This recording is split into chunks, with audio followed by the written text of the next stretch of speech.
Dia belum nikah, tapi kena kanker. Nah, ditunggu aja. Berarti dia marahnya sama orang tua. Nah, kalau udah marah orang tua, nunggunya biasanya dia nggak lama kok biasanya. Apalagi kelihatan dia cenderung emosional, nggak lama. Nggak lama hidupnya. Waduh.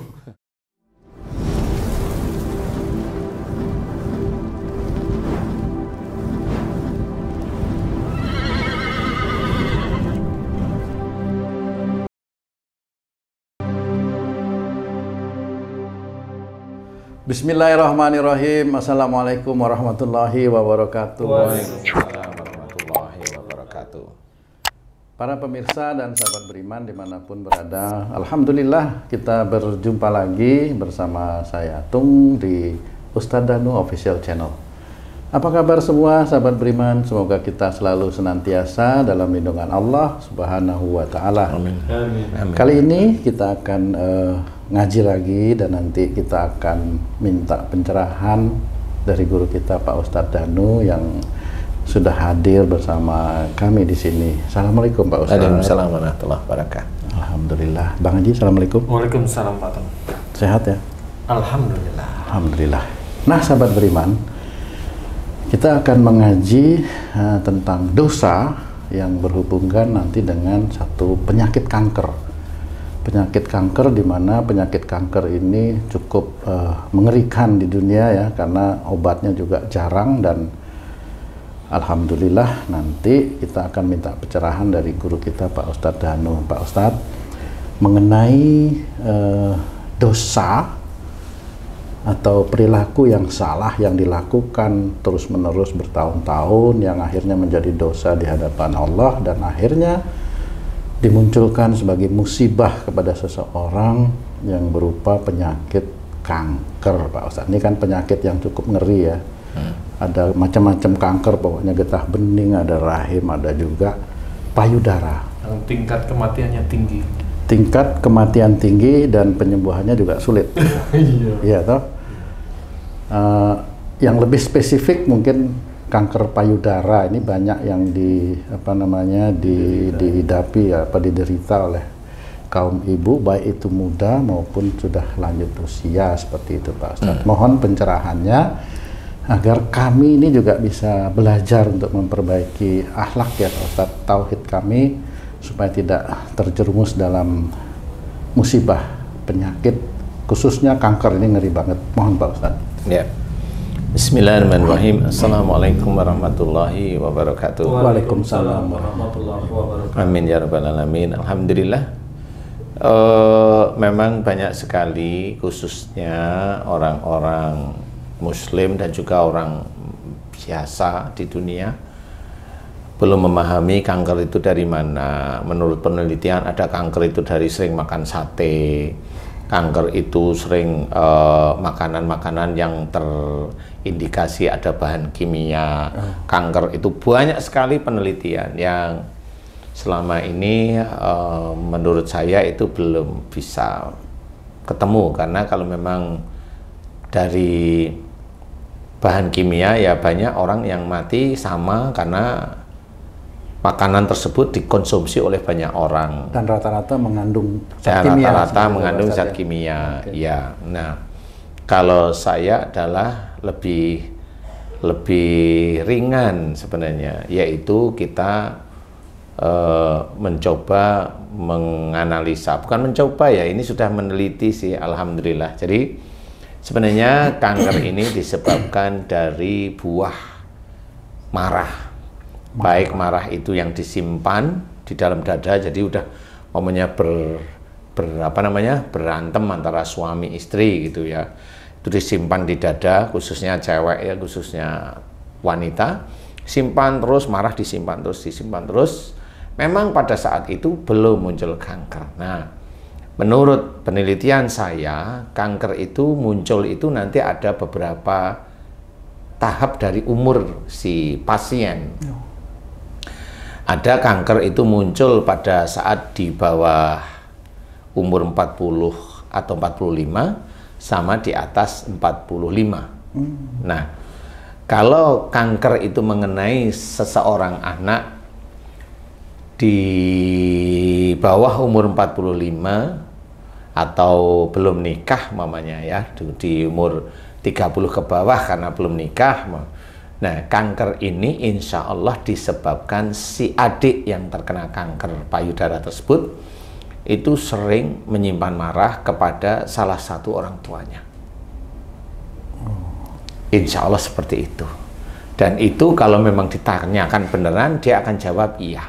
Kalau mau jujur ya. Karena memang itu disebabkan seperti itu. Kenapa muncul pada anak-anak? Ya, memang para peneliti sudah hanya bercerita bahwa kanker itu tidak mengenai orang yang dewasa, anak-anak juga.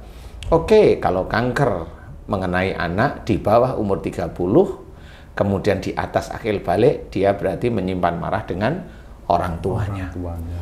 Tapi kalau kanker yang diderita oleh anak sebelum akil balik, yang banyak sekarang anak-anak penderita kanker yang digembar-gemborkan. Nah, ini bagi orang tua nih.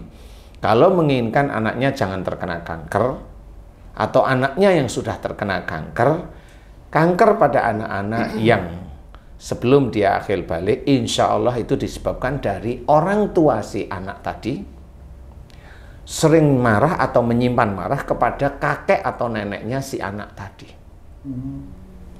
Jadi itu kuncinya.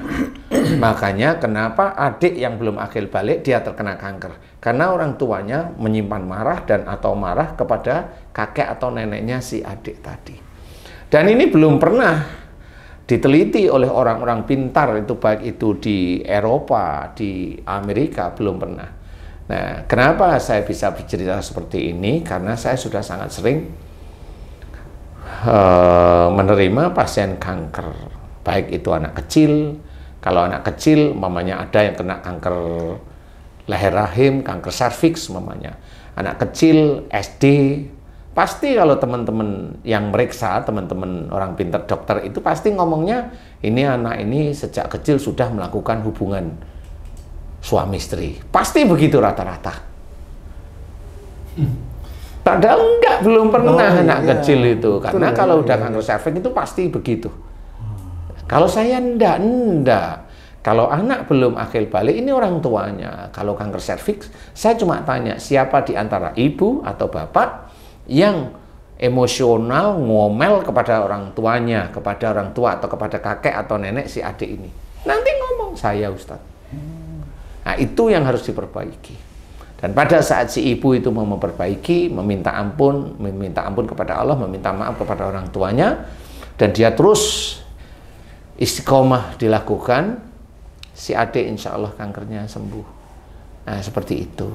Nah, kemudian bagi yang di atas akil balik, di bawah 30, dia belum menikah, dia menyimpan marah dengan orang tuanya. Dan itu sama seperti apa yang tadi saya ceritakan, dia menyimpan marah atau marah kepada orang tuanya, sehingga dia muncul kanker pada payudaranya. Seperti itu. Nah, kalau dia sudah menikah, tapi di umur 40 baru muncul, berarti dia ada marah dengan orang tua, tapi pemicunya suaminya. Pemicunya, triggernya itu suaminya. Jadi sebenarnya dia sudah punya marah dengan orang tuanya, tapi karena suaminya menurut si ibu-ibu muda ini jengkelin, akhirnya dia marah juga kepada suaminya. Itulah trigger sehingga menjadikan munculnya kanker. Cara penyembuhannya adalah dia harus minta maaf kepada suaminya, dan dia minta maaf kepada orang tuanya yang setiap saat dia sering marah. Kemudian istiqomah dan mohon ampun kepada Allah Ta'ala. Terus berdoa pada Allah Ta'ala. Insya Allah, kalau Allah mengizinkan, kemudian dia mau jadi anak yang soleh atau solehah, insya Allah Allah memberikan keringanan demi keringanan demi keringanan. Mudah-mudahan Allah memberikan kesembuhan. Seperti itu. Nah, kalau dia itu kena kanker di atas umur 45, umpamanya 50 umpamanya, atau 55 umpamanya, di antara seperti itu, insya Allah ini berhubungan dengan marah yang disimpan kepada suami.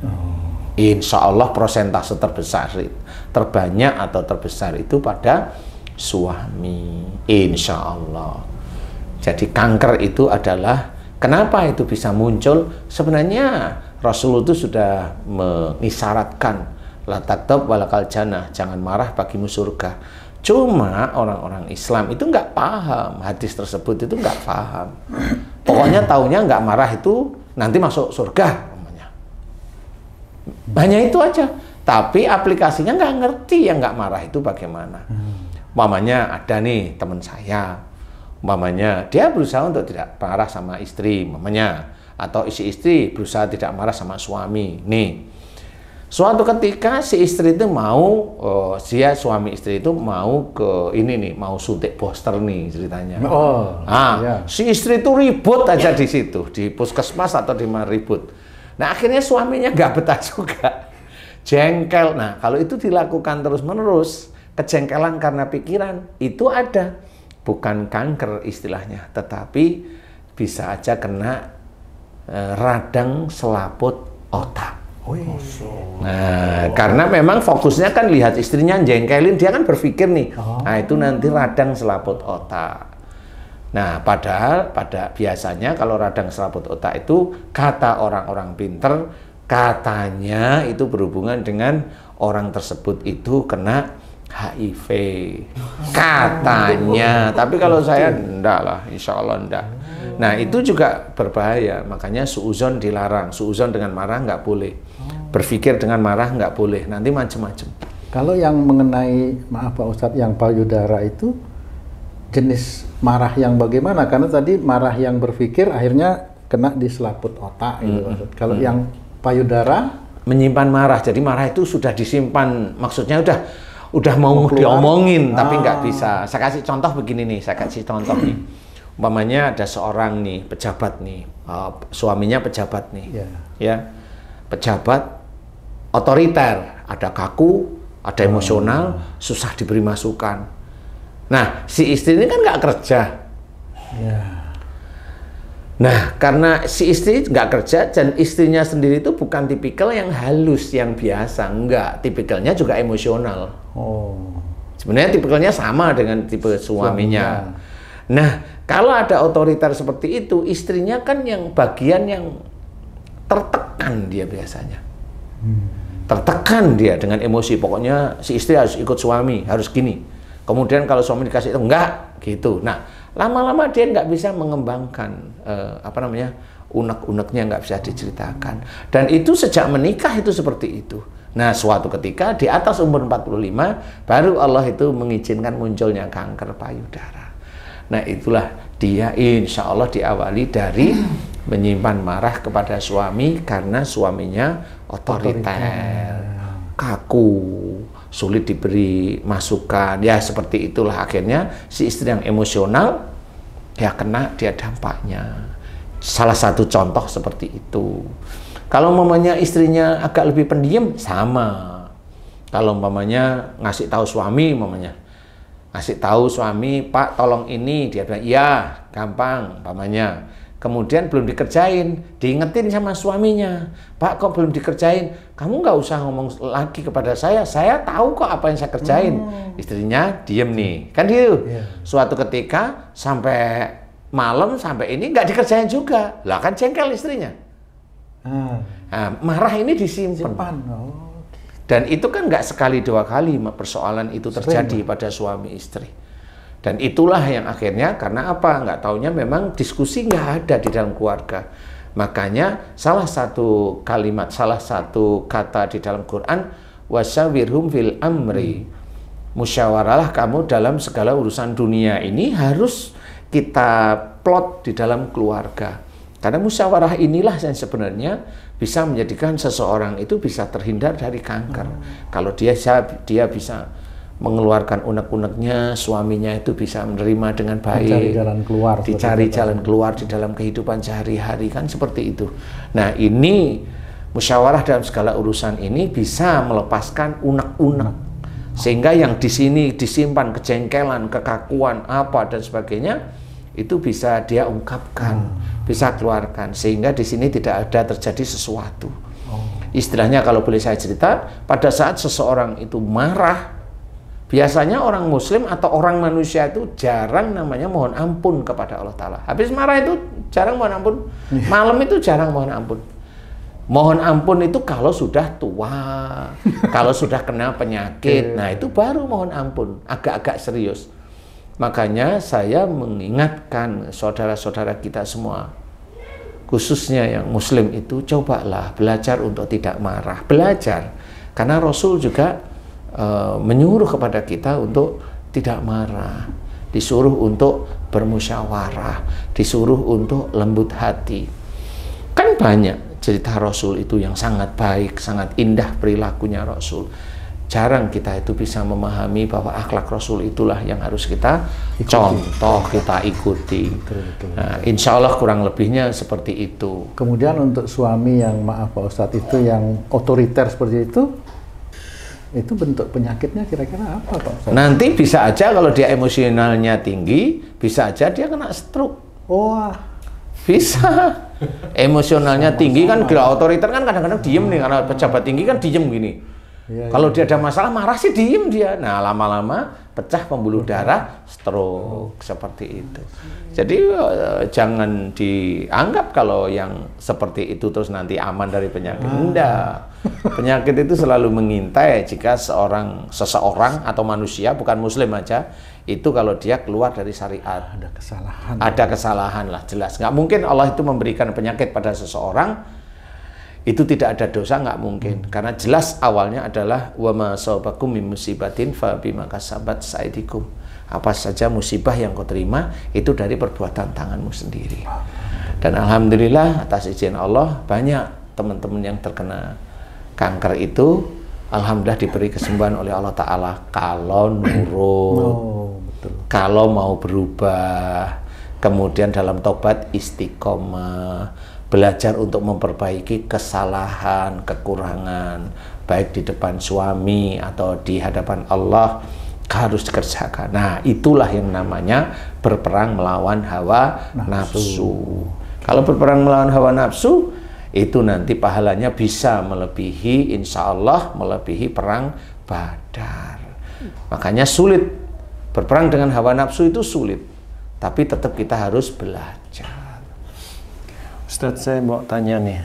Saya punya 2 teman, dua-duanya sudah meninggal akibat kanker payudara nih. Yang pertama umur 50 tahun belum menikah. Kena kanker payudara, meninggal. Yang kedua sudah berkeluarga, umur 50-an juga meninggal. Yang saya tanyakan adalah berapa lama ataukah sama ataukah beda-beda masa proses dari muncul sampai dia parah atau meninggalnya itu, Ustadz? Apakah rata-rata sama masanya atau berapa lama gitu, atau beda-beda setiap orang? Insya Allah beda-beda. Intensitas marah seseorang itu kan beda. Jumlah marah seseorang kalau dihitung pamannya itu tetap beda. Kemudian yang menyebabkan meninggal cepat atau tidak meninggal atau sembuh, itu juga ada kesalahan kepada siapa dia itu bisa meninggal cepat atau belum sembuh, dan maksudnya agak lama kemudian sembuh. Kalau dia itu marahnya dengan kerabat, teman, saudara, dia bisa kena kanker tapi jarang sekali. Itu gampang sembuhnya. Kasih obat, kemo, selesai. Dan kalau mamanya dia marahnya dengan suaminya, ini agak berat. Biasanya di kemo, kemudian ini kemo ya, kemo bisa, insya Allah bisa, tetapi dia harus berubah. Tapi kalau si ibu tadi itu dengan suami marahnya masih tidak berubah, kanker itu akan muncul lagi. Jadi kuncinya itu harus ada perubahan untuk tidak emosi, tidak marah lagi dengan objek yang dia marahi. Itu kuncinya di situ, obatnya malah di situ. Jadi kalau memang dia itu ingin sembuh total dari kanker, dan kankernya itu gara-gara karena dia sering menyimpan marah pada suami, biasanya prosentasenya insya Allah bisa sembuh. Prosentasenya. Asal tidak ada dendam. Kalau dia itu marah dengan suami, kemudian ada dendam, wallahu alam. Biasanya pasien ini kalau saya amati, oh ini ada dendam, saya bilang, hilangkan dendam Bu pada suami. hilangkan dendam. Kalau ibu bisa menghilangkan dendam, walaupun itu belajar, insya Allah kanker ini bisa lepas. Nah, kalau sudah dendam, insya Allah Ustadz saya belajar, saya bisa menerima keadaan suami saya yang begini, saya belajar menerima, dan saya lihat pada waktu beliau itu ngomong, saya belajar menerima, saya lihat wajah. Oh, kayaknya wajahnya dia tulus nih. Nah, di titik itu doa saya mudah-mudahan diijabah oleh Allah Ta'ala. Jadi, yang masih bisa menjadi kesembuhan itu kalau marahnya dengan suami. Tetapi dia harus istiqomah juga memohon ampun kepada Allah, meminta maaf kepada suami. Nah, yang berat itu adalah dia jengkel kepada orang tuanya, tidak terlacak. Ya, tapi kalau orang itu sadar, dia ingat, iya saya dulu sering menyimpan marah sama ibu saya. Kemudian dia tertrigger oleh suaminya yang jengkelin dan bikin dia marah. Dua masalah ini jadikan satu, bisa aja itu menjadi kanker payudara. Dan itu agak lebih berat nanti daripada dia hanya marah dengan suaminya. Kesembuhannya agak lebih berat, lebih lama istilahnya. Nah, kalau itu di kemo, memang itu hilang, nanti berapa bulan itu muncul lagi. Nah, kalau saya tetap minta maaf kepada suami, mohon maaf kepada orang tua, kemudian mohon ampun kepada Allah Ta'ala, kerjakan istiqomah terus-menerus dan berubah. Dengan suami mulai terbuka, dengan ibu umpamanya atau dengan ayah mulai sayang kepada beliau. Nah, ini perubahan ini dilihat oleh Allah Ta'ala karena perubahan itu menjadi amal soleh. Dilihat oleh Allah Ta'ala melalui malaikat raqib. Nah, itu dilaporkan terus-menerus. Nah, disitulah insya Allah Allah memberikan kemudahan sembuh. Yang susah adalah kalau dia marahnya sama orang tua. Kalau marah sama orang tua, umpamanya ada seseorang, dia belum nikah, tapi kena kanker. Nah, ditunggu aja. Berarti dia marahnya sama orang tua. Nah, kalau udah marah orang tua, nunggunya biasanya dia nggak lama kok biasanya. Apalagi kelihatan dia cenderung emosional, nggak lama. Nggak lama hidupnya. Waduh. Nggak lama, mau diobatin kayak apa? Nggak lama. Karena dia nggak ngerti. Dia nggak ngerti, maunya dia seorang muslim. Dia nggak tahu cara menyelesaikan kanker. Kalau udah dipikir di kemo, maupun di Singapura, mau di Penang, itu dikiranya sembuh. Di umur itu saya bilang, enggak. Di umurnya dia urusannya dengan Allah, dia marah dengan orang tua. Kalau itu tidak dibuka, dia nggak akan bisa sembuh. Walaupun orang ini sedekahnya rajin, sholatnya rajin, tapi pada titik hubungan baik sama orang tuanya jelek, apakah itu juga mempercepat atau memperlambat masa ini? Sedekah, sholat, puasa, baca Quran, orang itu tetap mati, Ji. Iya. Nggak peduli dia jelek atau dia nggak sedekah, dia kurang ajar, dia preman, dia apa aja, mati aja tetepan dia. Nah, cuma karena perbuatan tidak baiknya, perilaku tidak baiknya, itu mempercepat aja. Makanya dalam Quran diceritakan ada proses meninggalnya seseorang. Walatul kubi aidikum ila tahlukat. Itu proses meninggalnya seseorang. Artinya apa? Dan janganlah kamu menjerumuskan dirimu dengan perbuatanmu ke dalam kebinasaan. Allah itu sebenarnya sudah menerangkan dalam Quran. Dengan perbuatan berarti ini perilaku orang sehari-hari. Kalau orangnya marah terus-menerus dengan orang tuanya, dengan suaminya, ini bab kanker ya dia akan kena. Kalau di sini Allah sudah menceritakan sampai ke arah binasa, berarti di sini orang ini nggak akan paham. Dan banyak manusia di bumi ini nggak paham. Makanya ayat ini, belakang ayatnya disambung dengan kalimat yang bagus. Sambungannya apa? Wa ahsinu. Innallaha yuhibbul muhsinin. Dan berbuat baiklah. Loh, kan jelas beda. Yang tadi itu jangan sampai menjerumuskan diri manusia itu dengan perbuatannya ke dalam kebinasaan. Jadi manusia itu sudah sampai binasa itu Allah sudah menceritakan. Kalau kamu itu berbuat ngawur keluar dari syariat, binasamu itu binasa bukan karena Allah yang menginginkan binasa, tapi kamu keluar dari syariat sehingga umurmu itu nggak akan panjang. Makanya Allah menyuruh wa asinu, dan berbuat baiklah. Makanya kita harus selalu berbuat baik. Kalau dengan berbuat baik, rezeki-rezeki kita itu akan disiapkan oleh Allah Ta'ala. Nah, caranya, kalau mamanya kanker, yaitu tadi, ingat, di umur berapa, itu nomor satu itu harus tahu. Mamanya saya mulai kena di umur 50, berarti ini kondisinya dia marah dengan suaminya. Rata-rata, dan itu harus diakui. Bukan saya memaksa mengaku, enggak kok. Penelitian saya, hampir semua penyakit kanker itu begitu. Hampir semua penyakit, kecuali orangnya yang tidak mau meminta maaf, tidak mau dia itu salahnya terungkap. Sudah, saya nggak ngerti. Kondisi luar biasa itu. Itu kondisi ngeyel. Resikonya ya silahkan di ini sendiri. Kalau memang yang nurut ya alhamdulillah banyak diberi kesembuhan. Makanya umur itu menentukan, oh berarti saya dengan suami minta maaf. Kemudian yang mengunci kanker itu agak sulit untuk selesai, itu biasanya emosi itu masih ada, dia masih punya. Kemudian kekakuan masih ada. Kekakuan itu gimana sih? Ya kalau udah marah itu terus diem, nggak ngomong berjam-jam, sehari 2 hari itu bisa. Nah itu kekakuan namanya.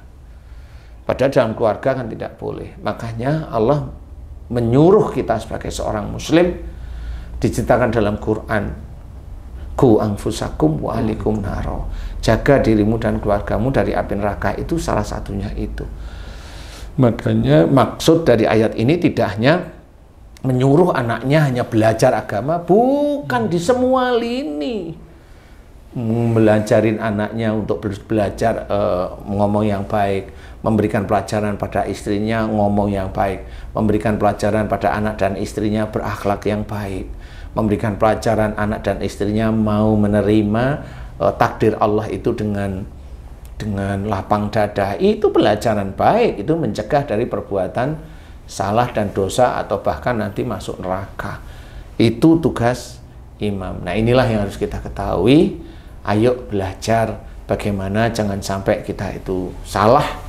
Setiap saatnya pelajaran agama dari Allah Ta'ala itulah sebenarnya penyembuhnya. Makanya diceritakan dalam Quran, ya ayyuhan nas qad ja'atkum mau'izatum mir rabbikum wasyifa'u lima fis sudur wa huda wa rahmatul lil mu'minin.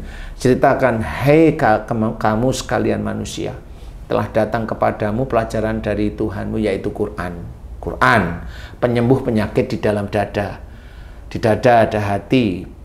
Penyakitnya ya penyakit yang keluar dari syariat itu dianggap penyakit. Itu penyembuhnya Quran itu. Karena penyakit hati itu bisa merembet ke arah fisik. Yang tadi marah yang terus-menerus bertahun-tahun, dia akan menuju fisik, yaitu kanker. Kanker payudara. Kalau nggak percaya, monggo, nggak apa-apa, silahkan. Kalau sakit, silahkan berobat. Pilih. Mau kembali ke jalan Allah, meluruskan syariat, atau memilih dengan orang lain yang kelihatannya memberikan kesembuhan, monggo memilih. Kalau menurut saya seperti itu, harus kembali pada Quran. Ya, makanya diceritakan penyembuh penyakit dalam dada, petunjuk dan rahmat bagi orang-orang yang beriman. Petunjuk berarti ayat Quran itu petunjuk, bisa menjadi pelajaran. Dan rahmat kalau dia itu mau melakukan ini, ya dia akan diberikan rahmat oleh Allah Ta'ala. Wallahu a'lam. Alhamdulillah. Terima kasih banyak nih Pak Ustadz. Waduh, penjelasannya ya Ji. Sahabat beriman dan para pemirsa dimanapun berada, demikian tadi pencerahan dari guru kita Pak Ustadz Danu mengenai dosa yang berhubungan dengan penyakit kanker.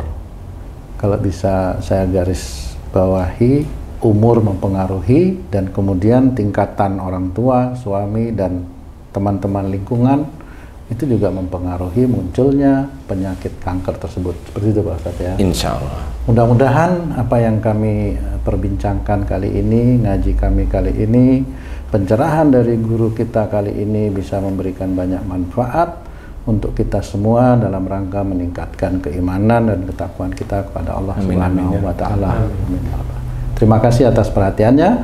Wassalamualaikum warahmatullahi wabarakatuh. Waalaikumsalam warahmatullahi wabarakatuh. Alhamdulillah.